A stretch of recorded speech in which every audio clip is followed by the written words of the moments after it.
Hello and welcome to the podcast for Ray Church of the Nazarene. I'm Ben Beckman, Senior Pastor, and I'm glad that you have tuned in to listen to our services and sermons.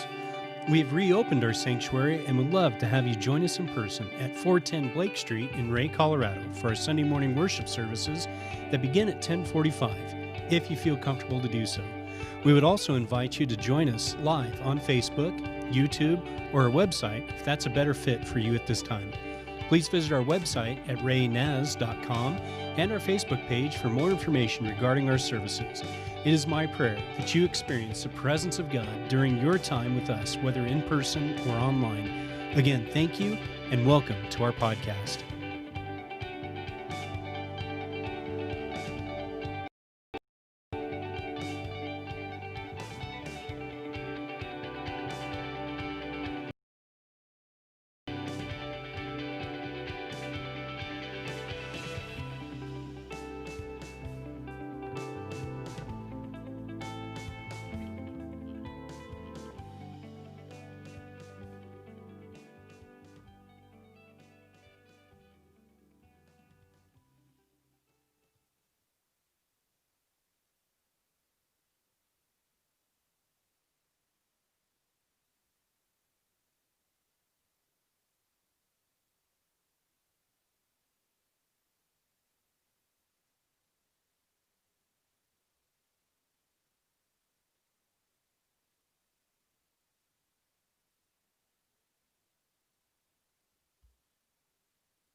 Already having some audio issues.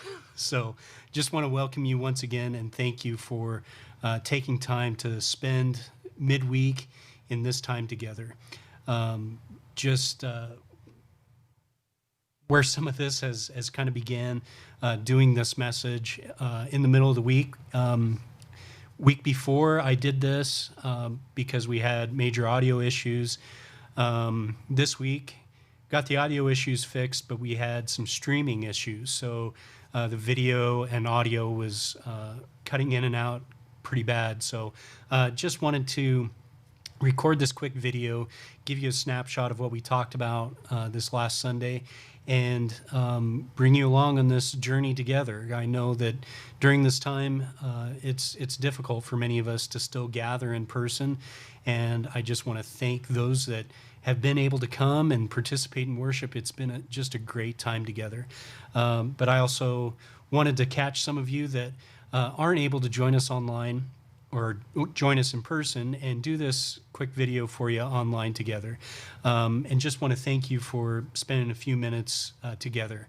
So this week's message was a continuation of what I began last week, this series of Beyond the Norm, where we look at these things that Jesus did, the way that he ministered, the way that he loved, the way that he interacted with people that was beyond anything that was typical. And so I wanted to continue that this week and focus on a passage that you can actually find in Luke, Matthew, and Mark. And I entitled this message, Faith Beyond the Norm. And as we get into that text, I wanted to read you a quick story from Sherlock Holmes and Watson. They go camping. And Sherlock Holmes and Watson, as they're going camping, they pitch their tent under the stars and they go to sleep. And in the middle of the night, Holmes wakes up. Watson, look up at the stars and tell me what you notice. And tell me what you deduce. Watson says, I see millions of stars, and even if a few of those have planets, it's quite likely that there are some planets like Earth, and if there are a few planets like Earth out there, there might also be life. Holmes says, Watson, you idiot. Somebody's stolen our tent. And I like that story because I relate to it in the way that many of us relate to the way that Jesus does his work in ministry throughout the Gospels. And one of these passages that we want to focus on this week comes to us from Luke chapter 9, verses 37 through 43. And I want to read this to you as we begin our time together. It says, the next day when they came down from the mountain, a large crowd met him. A man in the crowd called out, Teacher, I beg you to look at my son, for he is my only child. A spirit seizes him, and he suddenly screams. It throws him into convulsions so that he foams at the mouth. It scarcely ever leaves him and is destroying him. I begged your disciples to drive it out, but they could not. O you unbelieving and perverse generation, Jesus replied, how long shall I stay with you and put up with you? Bring your son here. Even while the boy was coming, the demon threw him to the ground in convulsion. But Jesus rebuked the evil spirit, healed the boy, and gave him back to his father. And they were all amazed at the greatness of God. While everyone was marveling at what Jesus did, he said to his disciples, listen carefully to what I'm about to tell you. The Son of Man is going to be betrayed into the hands of men. But they did not understand what this meant. It was hidden from them, so they did not grasp it, and they were afraid to ask him about it. So this story is recounted in Luke and Mark and Matthew, and each one of these authors has kind of a different focus that they draw our attention to. And I want to work through those together, and I'm going to try and keep our time together short. But the first thing I noticed, especially here out of Luke, is that Luke draws our attention to the greatness of God. If we are looking at this story and we're kind of put ourselves here, and if we even look at chapters and verses before, this story comes on the heels of some great many events that have taken place where Jesus had fed the 5,000 and Jesus had done these miraculous healings. And what Luke is wanting his readers to understand from this passage is this greatness, this power of God. And so as we looked at this story of Sherlock Holmes and Watson, sometimes we miss these grand events that Jesus does to draw attention to himself, to get us back to realizing that God has this power and this control to be able to do what he says he can do and to draw us into this story. And so people are used to seeing these miraculous wonders and signs, but Luke here is trying to get us to understand that it's this greatness of God that we need to recognize first, that sometimes it's the obvious things that we miss in this events that God is doing in our midst. Our lack of faith is an opportunity for God to display his awesome power at work around us and bring focus back to him. And so, like I said, just like Watson, sometimes we miss these obvious and wondrous works of God around us. So as I said, the same story is found in Matthew, Mark, and Luke. And I want to jump over to Matthew chapter 17, verses 4 through 20. And Matthew takes a little bit of a different approach, as you're going to see here. His focus is a little bit different. So Matthew 17, verses 14 through 20. It says this. When they came to the crowd, a man approached Jesus and knelt before him. Lord, have mercy on my son, he said. He has seizures and is suffering greatly. He often falls into the fire or into the water. I brought him to your disciples, but they could not heal him. O unbelieving and perverse generation, Jesus replied, how long shall I stay with you? How long shall I put up with you? Bring the boy here to me. Jesus rebuked the demon, and it came out of the boy, and he was healed from that moment. Then the disciples came to Jesus in private and asked, why couldn't we drive it out? He replied, because you have so little faith. I tell you the truth. If you have faith as small as a mustard seed, you can say to this mountain, move from here to there, and it will move. Nothing will be impossible for you. So here we see that Jesus, and in this encounter here, Matthew is trying to focus our attention, this interaction with the disciples. And the disciples were just really kind of struggling in their faith, struggling with why they couldn't drive this demon out. And it's interesting to note here that even previous to this point, Jesus had taken 3 of his disciples with him, and they had this experience where they've seen the transfiguration of Jesus. And so it's interesting that their response to these events here taking place, it's almost like they forgot what happened. They forgot this powerful expression of God that happened just previous to this. It's also interesting to note here that Jesus had also sent his disciples out to go and do what was asked of them to do here, where they went out and healed and delivered people from demon possession and all kinds of different things. So So the question we need to ask is what happens here? And Jesus seems to want to redirect the actions and the intent of the disciples in this passage. A response in faith that is grounded in the realization of the wonder of God aligns our heart back to God's heart. So as we discovered in Luke's account, understanding the power of God and not our own abilities or strength bolsters our faith to do what God is calling us to do. I ran across this article. It's actually an excerpt written by Paul David Tripp out of his book, Awe, Why It Matters to Everything We Think, Say, and Do. And he says this: you don't have to look very far to see awe problems everywhere around you. Adultery is an awe problem. To the degree that you forget God's glory as the creator of your body and his place as owner of every aspect of your physical, emotional, mental, and spiritual personhood, to that degree, it is easier to use the members of your body to get whatever pleasure your heart craves. Debt is an awe problem. When your mind is blown away by the thought that God provides everything you have, that every good gift really does come from him, you are predisposed to be a good steward of the things he has provided. Obsession with a collection of possessions is the result of an awe amnesia that makes you ask of things what you will only ever get from the God of glory, who alone can satisfy your searching heart. Living for power and control is an awe problem. When you live with the rest and peace that comes from keeping the power, authority, and sovereignty of God before your eyes, you don't need to work yourself into control over the people and situations in your life. Gluttony and obesity are awe problems. When you forget the glory of the satisfying grace of the Redeemer, you are susceptible to letting things like food and drink become your temporary replacement messiahs. Fear of man is an awe problem. When I forget that God's glory defines not only him, but who I have become as his child, I look to people to give me meaning, purpose, and identity. The awe war is everywhere. So when we misplace who we are, where we are, what God is doing, when our faith is misplaced, when we are focused on the wrong things, when we miss out on the glory of God, when we forget what he is up to, then we are missing what God is intending to do in this situation.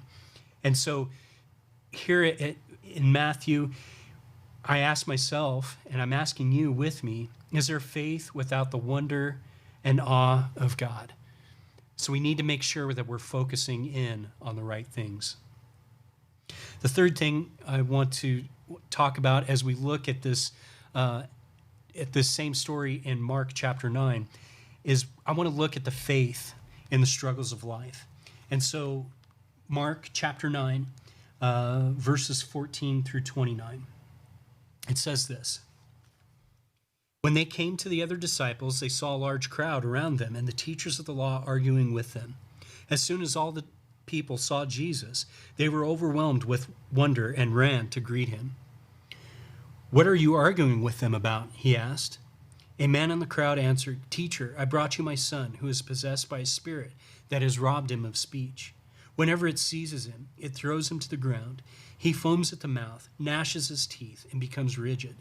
I asked your disciples to drive out the spirit, but they could not." "O unbelieving generation," Jesus replied, "how long shall I stay with you? How long shall I put up with you? Bring the boy to me." So they brought him. When the spirit saw Jesus, it immediately threw the boy into a convulsion. He fell to the ground, rolled around, foaming at the mouth. Jesus asked the boy's father, "How long has he been like this?" "From childhood," he answered. "It has often thrown him into fire or water to kill him. But if you can do anything, take pity on us and help us." "If you can," said Jesus, "everything is possible for him who believes." Immediately the boy's father exclaimed, "I do believe. Help me overcome my unbelief." When Jesus saw that a crowd was running to the scene, he rebuked the evil spirit. "You deaf and mute spirit," he said, "I command you, come out of him and never enter him again." And if you read the rest of the passage, you'll see that Jesus fulfilled this and healed this boy's son. This passage in particular, I found myself identifying with a lot more. We all have moments and times in our life where we feel like things are just out of control. And as we read through this passage, you just really get the sense and the desperation from this father of Jesus needing Jesus to heal his son. The encounter here is what I want to kind of draw our attention to. Jesus doesn't rebuke this father. He doesn't get angry with him. He's not even really impatient with him. And when we look at this question or these couple of statements that Jesus makes when he says, "Oh, unbelieving generation, how long shall I stay with you? How long shall I put up with you? Bring the boy to me." I don't think that Jesus is asking and saying those things out of anger and frustration, but maybe some disappointment and maybe some sadness, but definitely with compassion and definitely in love. This father was at a crisis, a faith crisis in his life. And I love this conversation that Jesus has with him. "If you can," said Jesus. He catches the statement that the dad makes. "If you can heal my son." And Jesus is like, "If you can?" Everything is possible for him who believes. Immediately, the dad had the appropriate response. He says here, immediately the boy's father exclaimed, "I do believe. Help me in my unbelief." And I think if I were imagining this situation, I think Jesus, probably at that point, there was a smile that came across his face. And I think for us today, if we're to ask the same question, the same smile would come across Jesus' face as we ask that, because it's a point of sincerity. We are believing that Jesus can. We are coming to this point in our walk and our relationship with God, understanding that he is everything that he says he is.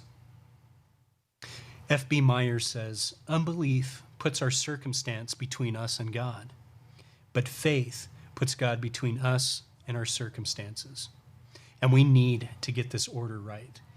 This father, he was beginning that process. He exhibited faith and trust by bringing his son to Jesus.